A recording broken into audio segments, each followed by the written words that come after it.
Welcome to another episode of Inspirational Leaders. I'm your host, Kevin Pickett, partner with Sales Integrity. We help sales leaders, professionals, and organizations really just do two things. That's increase sales and earn more money. We do that through our sales coaching and sales recruiting services.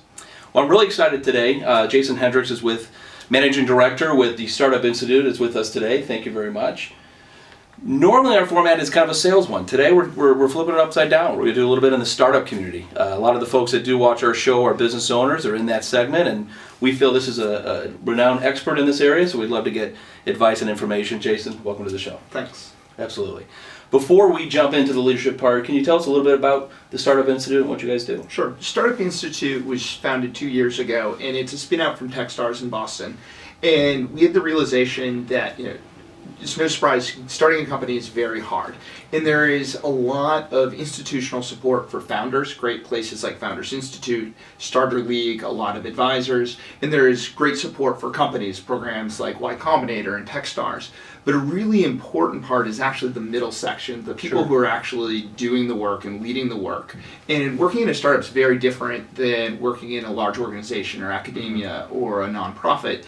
And to be able to hit the ground running when your company is doing one of two things, it's taking off and you're struggling to keep the wheels on the wagon, or things aren't taking off and you're struggling to actually make it work before you run out of cash, you need someone who can be effective from day one. And we looked at this, and the four founders, Katie Ray, Reese Stuyvesant, Aaron O'Hearn, and Sean Johnson, said, this is a problem we think we can actually go solve, is let's create a program that both gives technical skills and, more importantly, the non-technical to understand what is it to work in a startup, so that when you leave that other job and you join a startup, you hit the ground running day one. Sure. I smile because I was part of an organization that did the one with the wheels coming off, 6 to 68 million in 3 years. So it was a fun time, but crazy time altogether from that standpoint. Well, great. So what we're going to really focus on is leadership and what that looked like, especially in that startup community. Before we jump in there, leadership, people define it a lot of different ways. How do you define it? Well, there's the classic definition of, leader is someone who uses social influence to galvanize people towards a common goal. I think that's a pretty good definition, but I think, if I think about inspirational leaders in particular and how is that different than the person who's saying, follow me, is I think an inspirational leader is someone who not only creates a vision and galvanizes people towards achieving it, but creates an organization that not only can hit that goal, but they can help define the goal itself. Because particularly in the startup world, you don't know what the ultimate goal, product, customer is going to be, and you need to adapt. You need people to get on the same page so that as you adapt, you're all moving in the same direction, either with the wheels coming off the bus because things are going well or not so well. You need everyone, all oars in the water pulling in the same direction as hard as possible. Absolutely. So who are some leaders that inspired you? It's a great question.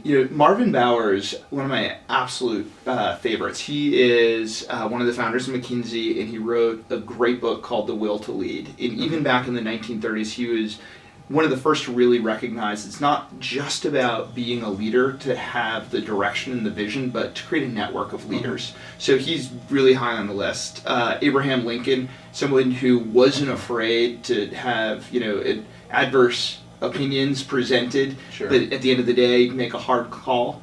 Colin Powell's very much the same way. You think of the military as a place where it is very command and control, and he was actually quite the opposite in the way he built up leaders around them and then supported them when they went to go execute.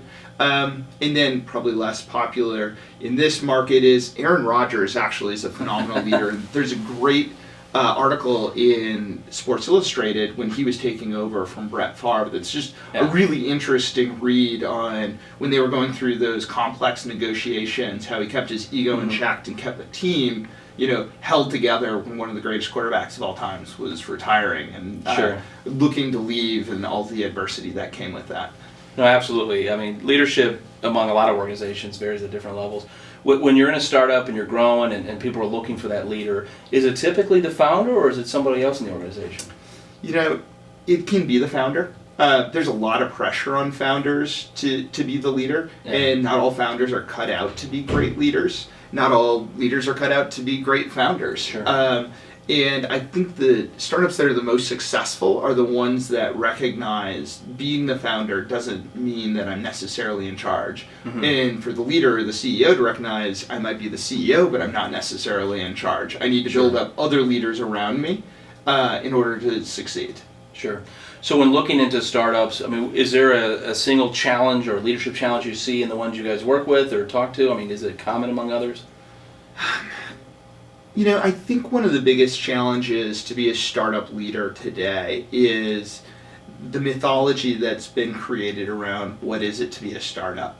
And, the nuts and bolts of being in a startup is not really what you see on Shark Tank or in HBO's Silicon Valley or what you read in a lot of the popular magazines. And there's a lot of talk around, we value people and we value culture. But it's really hard to create culture, and there aren't a lot of people doing a great job of teaching, what is it to go create culture. And you can read, the Zappos book, or, Valve has their Guide to Human Resources, that got published, but that doesn't make it your own, right? Every culture needs to be, grassroots from the organization that's doing it. And that's very different than just putting it on, commandments that go onto the PowerPoint saying, here's what we believe, right? That doesn't actually create culture. And hoodies and ping pong tables and beer pong don't create culture. It's really something that evolves over time and needs to be a living organism for the organization. And we pay a lot of lip service to that, but actually teaching it, and then more importantly, when you look at where the pressures are, the pressures are on results. Especially your investors will be saying, culture, that's great. What are the sales results? Or culture is great, and invest in culture building when things are going well, but not necessarily when things aren't going so well. It's interesting. You bring up a good point. So when as a startup, I'm a founder of a company, when should I start focusing on culture? Day one. Day one? Absolutely day one. And it's going to change over time. But you need a level of intentionality, because at the point that you wake up and say, we need to focus on culture, things aren't working well, now you're undoing mistakes. And that takes a lot more effort than trying to do it right from the outset. And you won't get it right from time one, but if you spread the burden of creating culture amongst the team and you teach everyone to be a leader and to operate like a leader, that burden can be shared and you all evolve together. Sure. So there's always, I've been a part of these high growth companies, there's always stages that you hit, right? And sometimes I always say, listen, the people you have today aren't going to be the people that will be there when you hit 30, when you hit 60, maybe break 100. At what point, as a leader of the organization, do you start promoting within to bring leaders in versus going outside to bring in external leaders? That all depends. Sometimes you're fortunate that you have great leaders internally and some are rising and evolving to the occasion. I can think of one organization locally that they've got a phenomenal COO who's just scaling with the business in just a phenomenal way. And growing fast enough that you couldn't really replace her because she has all of the institutional knowledge. She has helped really create culture and a team around there that you would never want to replace her with someone who, hey, you're rapidly growing, go bring in someone with a lot more experience. You'd kill a really vital part of the organization. In other situations, founders can reach a level where they say, hey, I've taken it to a great space, but if I keep going, we're in danger of actually finding ourselves in trouble. And that's where great founders recognize, hey, I need to bring in outside help. Startup Institute itself has gone through this. Actually, today we announced the appointment of a new CEO. Will be coming out shortly, and the founder, Aaron O'Hearn, who is the CEO, just did a phenomenal job of recognizing where his strengths were and saying, hey, I don't actually want to keep evolving with this into this next thing. I'm really good at this part, and I want to just really go do a phenomenal job of that.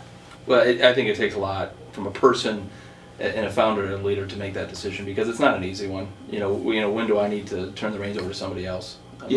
Well, and I think great founders and leaders recognize they don't have all the answers, and they surround themselves with great coaches. And Aaron was very fortunate in this regard that Katie Ray, who's the chairwoman and one of the other founders, is a phenomenal developer of people, and they've evolved, and that is a very tight-knit relationship over time. Sure. So let's say I'm a newly appointed leader in an organization. What is the first bit of advice you would give someone like me to do day one? Keep your ego in check. the number of times I've seen the problems begin day one, where I'm a newly minted leader, and that means you people have to listen to me, and that's the attitude you come in with. And day one, damage is created in that relationship, and especially if you're promoted within and you're now ostensibly in a position of authority over your peers. That can create a lot of difficult feelings, and people looking at it's like, what are you going to be, doing and saying, and should I listen to you? You have to earn those stripes. Some of the best leaders don't even have formal authority. I can think of someone I'd mentored for a long time. We were talking about this new organization he's working in, and he was struggling with. He's like, my title, isn't on par with the other people in these meetings, and I don't think people listen to me as a result. And I said, you actually know better than that. When we've worked together in the past, you earn that respect regardless of title. And so he changed the way he was working, and the next thing you know, people are coming to him, all the time, because he took on this servant leadership model. Says, listen, to have influence is not about being in charge. It's about getting the best out of the organization. And as a result, he ended up being put into a position of authority with a title and compensation that matched that. Because he earned it. We work a lot with sales managers, and really management and leadership they're two different things. And I think sometimes people forget, you lead people, you manage processes, and that's, I think, sometimes people forget those kinds of things. I'd say this is a lot of great information. So we're at the point now where we're going to do a rapid fire segment. So what we typically do is we'll give you a phrase or a word, and you what's the first thing that comes to your mind on how you would inspire that person, that situation? Okay. As long as it's not pop culture. No. Probably good. No, it won't be, because I wouldn't know much about that either. All right, struggling entrepreneur. And the piece of advice I'd give them, seek help. That's good. That's good. How about a successful entrepreneur? Keep your ego in check. It'll be different next time. Yeah, I like that. First time. Never done it before. I'm going to be a first-time entrepreneur. Don't pretend you have all the answers, and seek help. That's good. How about a multiple-time entrepreneur, somebody that's doing their fourth or fifth venture? Don't mistake the pattern recognition of the past, not necessarily dictate what the future is going to be. Oftentimes, luck plays into it a lot more than we'd like. To recognize, the world evolves around us. It won't always be the same. You can't just rely on the same set of tools you had in the past. Yeah, no, that's great. So Jason, I really appreciate your time today. I tell you what, this is some really good information on, especially in that startup community. Take the advice. I tell you, the one thing I jump out of this is keep your ego in check. I think that's a great bit of advice, whether you're in a startup or not. Thank you very much, and look forward to seeing you at the next episode.